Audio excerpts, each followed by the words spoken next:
For 20 years, the Glass Peak cabin was the heart of our family. My late husband, James, and I built it stone by stone, beam by beam, high in the Aspen Mountains. It wasn't just a house, it was a sanctuary. It was where we taught our son, Ryan, to ski. It was where James and I drank hot cocoa on the deck, watching the snow fall, until his very last winter. Since James passed 3 years ago, I had kept the tradition alive. I paid the $15,000 annual property taxes. I paid the $800 monthly heating bills. I paid for the plowing services, the maintenance, the stocking of the wine cellar. And every Christmas, I invited Ryan and his wife, Chloe, to join me. I thought we were a family. I thought the cabin belonged to all of us, in spirit, even if my name was the only one on the deed. I was wrong. My name is Evelyn. I am 68 years old, and this year, I learned that to some people, family is just content for a social media feed. It started on December 20th. I was in my city apartment, packing my bags. I had bought a vintage train set for my future grandchildren, should they ever arrive, and a cashmere sweater for Chloe. I was excited. I was lonely, yes, but excited to fill that silence with laughter. Then, my phone rang. "Hey, Mom," Ryan said. His voice was tight, high-pitched. He always sounded like that when he was about to deliver bad news, dictated by his wife. "Hi, sweetie. I am just packing the car. I will be heading up to the cabin tomorrow morning to get the fires started before you two arrive on the 23rd. "Yeah, about that," Ryan paused. I heard whispering in the background. "Listen, Mom. Chloe and we were thinking. This year is really huge for her brand. She just hit 500K followers on TikTok, and she has this sponsorship with a winter apparel company. That is wonderful, Ryan. I can take photos of her in the snow if she needs." "No, Mom. That is not, look. She wants to do a couple's Christmas theme. Very exclusive. Very aesthetic. Minimalist. Romantic." I stopped folding the sweater. "Okay. I can stay in the guest wing. You won't even know I am there. I will read my books by the fire." "Mom, please don't make this hard," he sighed. "It is just, having you there, it kills the vibe. Chloe thinks it would be better if you stayed in the city this year. We really need the space to create content. It is work, you know." I sat down on the edge of my bed. The silence in my apartment suddenly felt deafening. "You are uninviting me?" I asked, my voice barely a whisper. "From my own house? For Christmas?" "It is not uninviting," Ryan stammered. "It is just rescheduling. We can do dinner in January. When the campaign is over. Besides, the altitude is bad for your blood pressure, isn't it? We are doing this for you." "For me," I repeated dryly. "Yeah. So, just stay home. Relax. Order takeout. We will send you pics." "Send me pics," I echoed. "Of my house. Thanks for understanding, Mom. You are the best. Love you." He hung up. I sat there for an hour, staring at the vintage train set. I felt hollowed out. It wasn't just the rejection, it was the audacity. They weren't asking to use the cabin, they were informing me, they were taking it over. They were evicting me from my own memories to shoot TikToks. But I am not a woman who wallows. I am a woman who verifies. I picked up my iPad. James, being a tech enthusiast, had installed a state-of-the-art security system at the cabin. Cameras in every room, smart locks, temperature sensors, all connected to my cloud account. Ryan and Chloe knew about the cameras, but they always forgot I was the admin. I opened the app. The live feed showed the living room of Glass Peak. It was pristine. The floor-to-ceiling windows framed the snow-covered mountains. Then, I saw movement. They were already there. "Wait," I whispered to the empty room. They said they were arriving on the 23rd. It was December 20th. They had gone up early. Without asking. I watched, zoomed in on the feed. Chloe was wearing a white fur coat, walking around the living room, with a glass of red wine in her hand. She was pointing at things and gesturing to Ryan, who was dragging a large black trash bag. I turned up the volume on the iPad. The audio crackled to life. "This whole rustic vibe is so dated, Ryan," Chloe was saying, her voice tinny through the speaker. "It looks like a museum. We need to clear it out. The brand wants modern Nordic luxury, not dead grandma's attic." "Chloe, babe, I don't know," Ryan mumbled, pulling the bag. "Mom loves this stuff. That chair, that was Dad's favorite." She was pointing at James's leather wingback chair. The chair where he sat every evening, for 30 years. The leather was worn in the shape of his back. It was the only place I could sit and still smell his pipe tobacco. "It is ugly," Chloe snapped. "It is cracked and it smells weird. Get it out of the shot. In fact, get it out of the house. Put it in the shed. Or the dumpster. I don't care." Okay, Ryan said. I watched, my heart hammering against my ribs, as my son, my only child, dragged his father's chair across the hardwood floor, scraping it, and shoved it out the back door, into the snow. "And this," Chloe said, picking up a framed photo from the mantel. It was a picture of James and me on our wedding day. "This clutter. It all has to go. Box it up. If we break a few frames, who cares? She is blind anyway." She tossed the photo into a cardboard box. I heard the glass shatter. "Perfect," she smiled, spinning around. "Now, help me move this rug. I need to film the Welcome to Our Winter Palace intro." Our winter palace.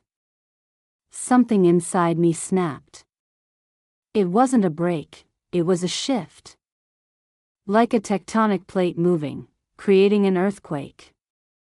They weren't just using my house. They were erasing me from it. They were treating my life, my history, my sacred memories as clutter, to be discarded for likes. I looked at the time. It was 2 p.m. They were getting comfortable. They thought I was in the city, weeping into a cup of tea. They had forgotten one crucial detail. The cabin wasn't just a house. It was a fortress designed by a paranoid engineer. And I held the keys to the castle. I picked up my phone. I didn't call Ryan. I called my lawyer, Mr. Henderson. "Eleanor?" He answered. "Everything all right?" "No, Robert. It is time to trigger the LLC clause. The unauthorized occupancy clause? Yes. And Robert? I need the helicopter. Robert paused. The weather is turning, Eleanor. There is a blizzard warning, for the pass. I know, I said. That is why I need to get there, before the roads close. Ryan and Chloe are already there. They are destroying personal property. I will have the papers ready. Meet me at the airfield in an hour. I hung up. I didn't pack clothes. I packed the deed to the house. I packed the itemized list of every piece of furniture James had bought. And I packed the spare admin key card, the physical override, that locked out all digital codes. An hour later, I was in the air. The helicopter cut through the gray sky, banking over the white peaks of the Rockies. Below us, the highway was a ribbon of snarled traffic and ice. If I had driven, it would have taken 6 hours. Flying, it took 45 minutes. The pilot set us down on the private helipad James had built a mile from the cabin. The wind was howling, biting at my face, like 1,000 needles. The snow was already knee-deep. Are you sure about this, Mrs. Stone? The pilot shouted over the rotor noise. I can wait. No, I yelled back, pulling my coat tighter. Go back before the storm hits. I have work to do.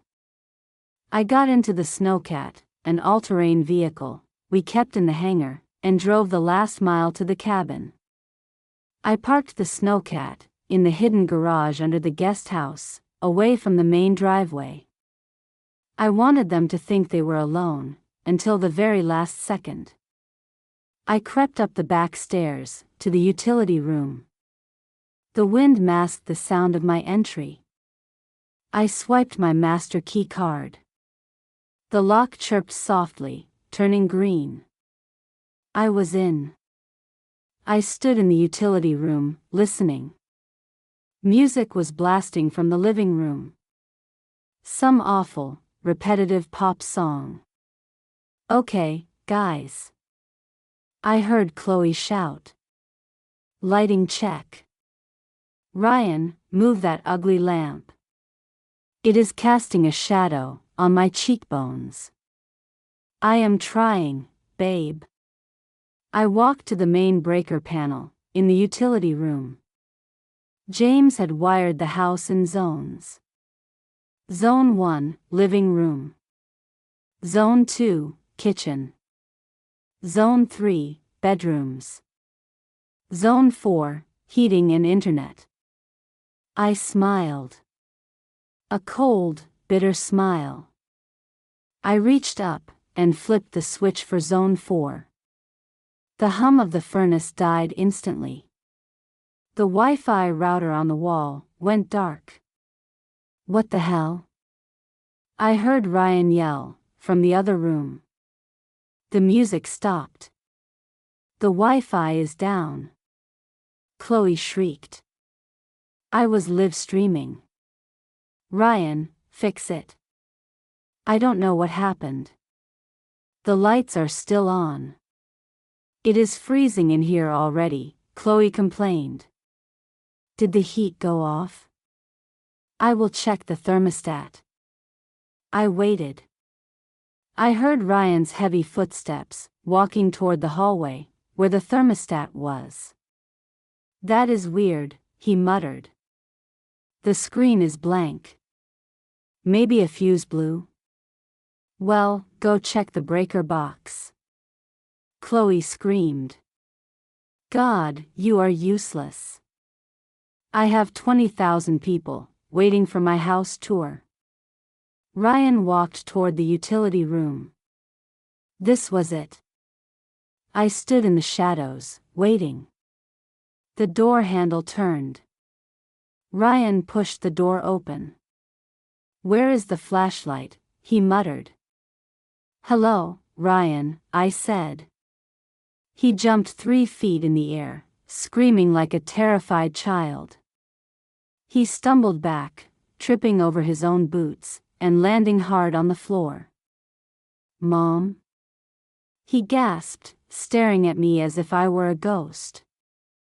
What? How? You are supposed to be in the city.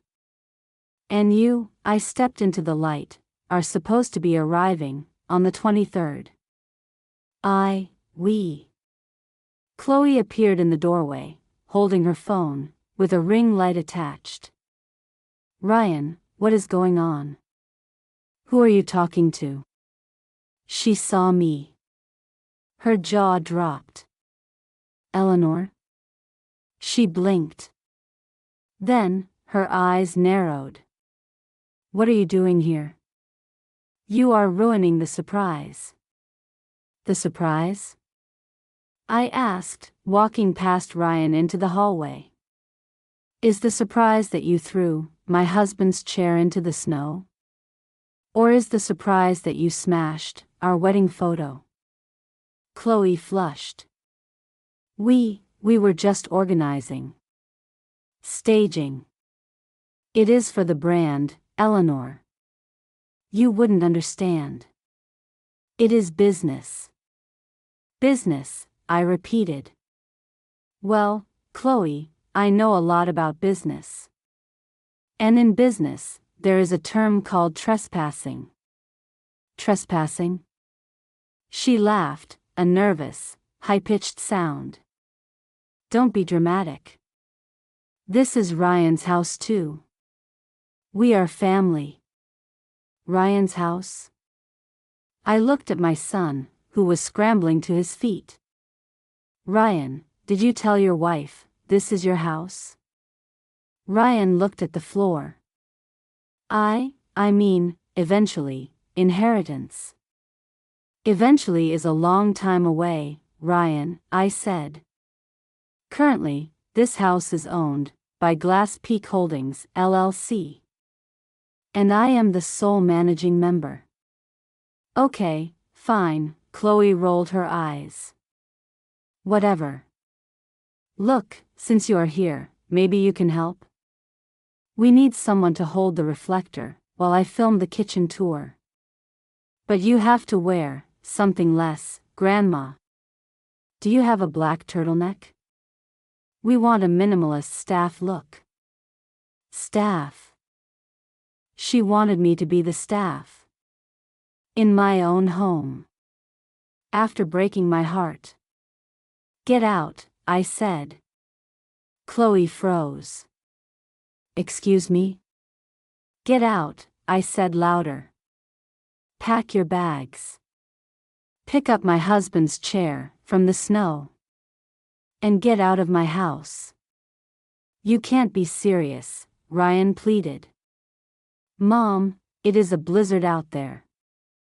The roads are getting bad. You have a 4x4, I said. And you have heated seats. You will be fine. But you are not staying here. No. Chloe stomped her foot. I have a contract. I promised my followers a cabin tour. I have sponsors. If I leave now, I lose the deal. I lose money. That sounds like a you problem, I said. Ryan. Chloe turned to him. Do something. She is kicking us out. Tell her. Ryan looked at me. He looked at his angry wife. And for a second, I hoped. I hoped he would find his spine. I hoped he would say, Chloe, we were wrong. Mom, we are sorry. But he didn't. Mom, he said, his voice taking on that whiny, manipulative tone. You are being unreasonable. Chloe is pregnant. The world stopped. What? I asked. Chloe smirked. It was a triumphant, nasty little smirk. She placed a hand on her flat stomach. That is right, she said. We were going to announce it, on Christmas morning. On Instagram. Baby's first Christmas in the mountains. But now you have ruined it. Ryan nodded eagerly. Think of your grandchild, Mom. You wouldn't kick your pregnant daughter-in-law out into a blizzard, would you? I looked at her stomach. I looked at the wine glass she was still holding in her other hand. The wine glass was empty. And there was a red stain on her lips. I walked over to the kitchen counter. There was an open bottle of Cabernet. It was half empty. Pregnant women don't drink wine, Chloe, I said softly. Chloe's eyes darted to the glass. It is grape juice. For the aesthetic. I picked up the bottle. I smelled it. It was a $200 vintage, from James's cellar. This is a 2015 Silver Oak, I said. And you are drunk. I am not. She slurred slightly. You are lying, I said. You are lying about the baby, to manipulate me. Just like you lied about the arrival date. Just like you lied about loving this family. I hate you. Chloe screamed, dropping the act. You selfish old witch. You hoard this house and your money, and you act like you are so special. You are just a lonely widow that nobody wants around. We only invite you because we feel sorry for you. Chloe. Ryan gasped. Shut up, Ryan. It is true. She is pathetic. And this house? It is wasted on her. It should be ours. She picked up a vase, a crystal vase James had bought me, in Prague, and threw it. It smashed against the stone fireplace. Shards of crystal rained down, on the hearth. Silence. That, I said, my voice trembling with a rage, so cold it burned, was the last mistake you will ever make in this house. I pulled my phone out. I opened the security app. I have captured that on video, I said. Along with your confession, that you only invite me out of pity. Along with the vandalism of my property. I tapped the screen. A loud siren began to blare from the hallway speakers. The emergency alarm. What is that? Ryan covered his ears. That is the police notification alarm, I said. I just triggered the panic button. The sheriff is on his way. He will be here in 20 minutes. Police? Ryan shouted. Mom, stop it. You have 20 minutes, I said. If you are still on my property, when Sheriff Miller arrives, I will press charges for vandalism, trespassing, and elder abuse. You wouldn't, Chloe hissed. Try me. I walked to the front door and opened it.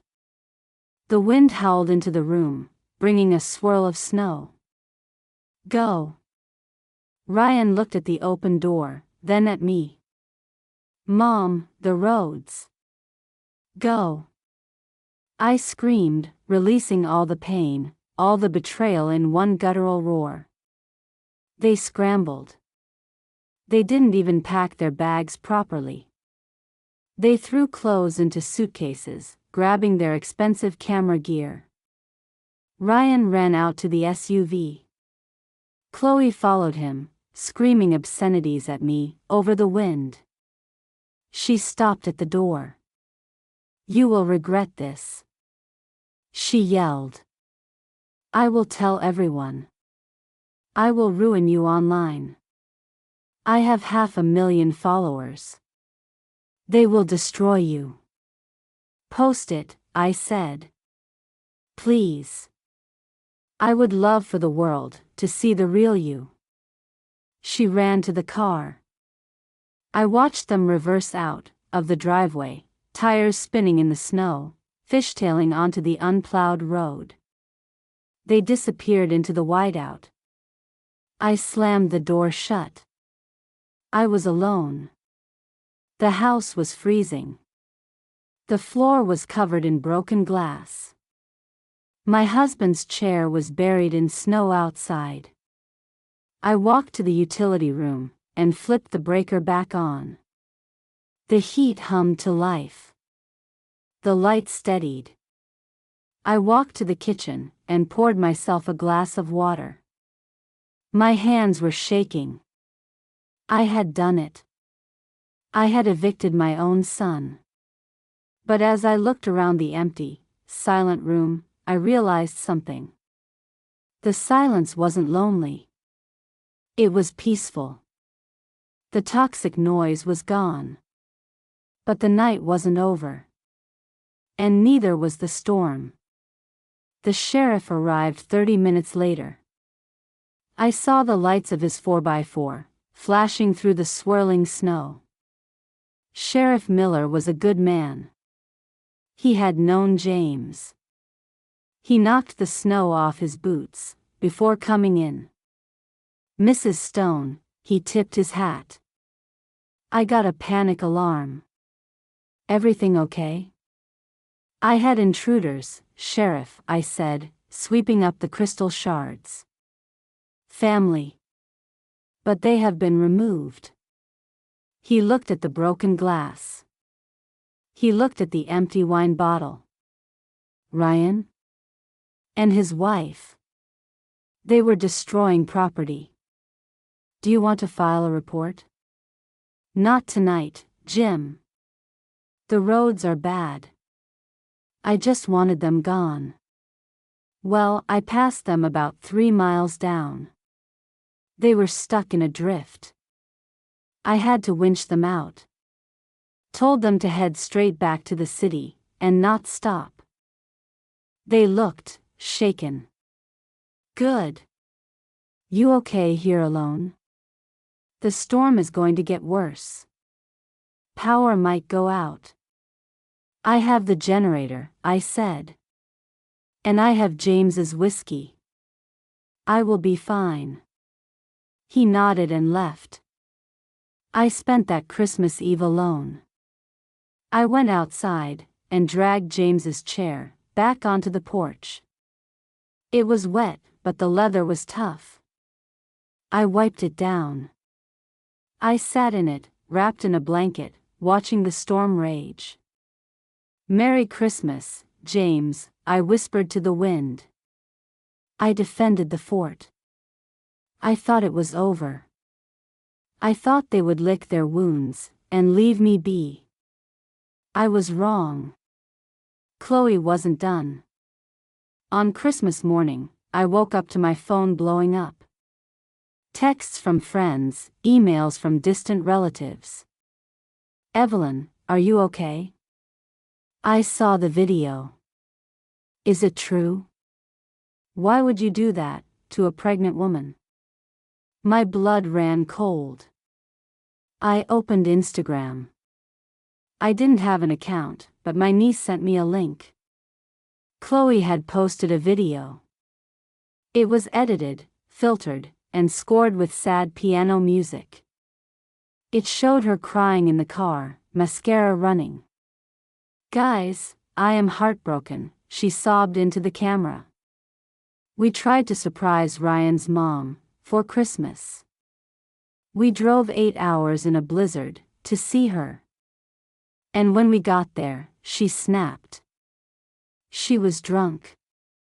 She threw things at us. She kicked us out into the snow. I am scared for the baby. Please pray for us. Toxic families are so hard. The caption read, Surviving Narcissistic Abuse. #survivor. #pray for baby. #monster-in-law. It had 2 million views. The comments were vile. What a monster. Someone call APS on that old hag. I hope she freezes up there. She had lied. She had weaponized her audience against me. She had painted me as a drunken abuser, who endangered a fake baby. I felt a wave of nausea. This was my reputation. My life. I put down the phone. I looked at the security camera system on the wall. The little green light blinked at me. Cloud backup, complete. I remembered what I had told her. Post it.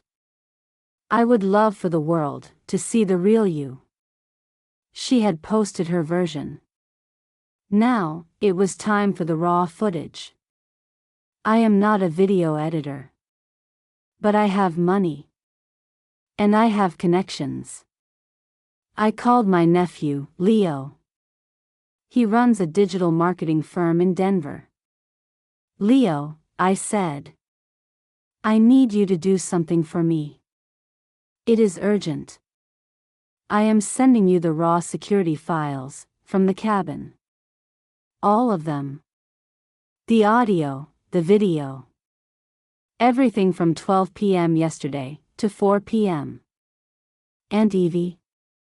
I saw Chloe's post. It is trending. People are crazy. It is a lie, Leo. I have the proof. I want you to make a video. A side-by-side. Her crying video next to the actual footage of what happened. Show her throwing James's chair. Show her smashing the photo. Show her drinking the wine while claiming to be pregnant. And show her screaming that she hates me. Whoa, Leo said. You want me to nuke her? I want you to obliterate her. On it. 2 hours later, Leo sent me the link. He had titled it, The Real Story, Influencer Fakes Pregnancy, and Trashes Widow's Home. He posted it to YouTube, Twitter, and TikTok. He tagged the brands Chloe worked with. He tagged the gossip channels. I sat back and waited. The internet is a fickle beast. It loves a victim, but it loves exposing a liar even more. It started slowly. A few comments. Wait, is that wine? I thought she was pregnant. OMG, she threw the old man's chair. She called her a useless widow. Then, it exploded. The video went viral. 5 million views in 4 hours. The receipts were undeniable. The time-stamped video showed Chloe drinking wine, 30 minutes before claiming she was pregnant. It showed her smashing the vase, not me. It showed her screaming abuse, while I stood calmly by the door.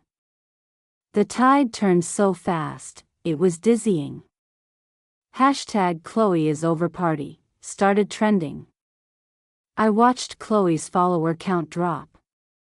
500K, 450K, 300K. Then, the brand's statements started rolling in. The North Face Partner Program has terminated its relationship with. Sephora does not condone elder abuse or dishonesty. Her career evaporated in real time. But I wasn't celebrating. I was mourning. I was mourning the son I had lost to this madness. Because Ryan had stood there. He had let her do it. He had driven the getaway car. That evening, my phone rang. It was Ryan. I let it go to voicemail. He called again. And again. Finally, I picked up. Mom, he sounded frantic. You have to take it down. Please. People are sending us death threats. Chloe is having a panic attack. We are ruined. You ruined yourselves, Ryan, I said calmly. I just turned the lights on. She is sorry. We are sorry. We will make a public apology. Just tell Leo to delete the video. No. Mom. Why are you doing this? We are family. Family doesn't fake a pregnancy to manipulate a grandmother, Ryan. Family doesn't trash a dead father's memory for an aesthetic. You chose her. You chose the lie. Now, you live with it. She is going to leave me, Ryan sobbed. If she loses the income, she said she will leave me. Then let her go, I said. Come home. Alone. And maybe, in a few years, we can fix this. But not today. I hung up. I spent the rest of Christmas week at the cabin. The storm cleared. The sun came out, turning the mountains into blinding diamonds. I hired a local contractor to come up. What do you need, Mrs. Stone? He asked. I want to change the locks, I said. And the codes. And I want to install a gate at the bottom of the road. Done. And one more thing, I handed him the deed to the property. I am putting the cabin in a trust. For your son? No, I smiled.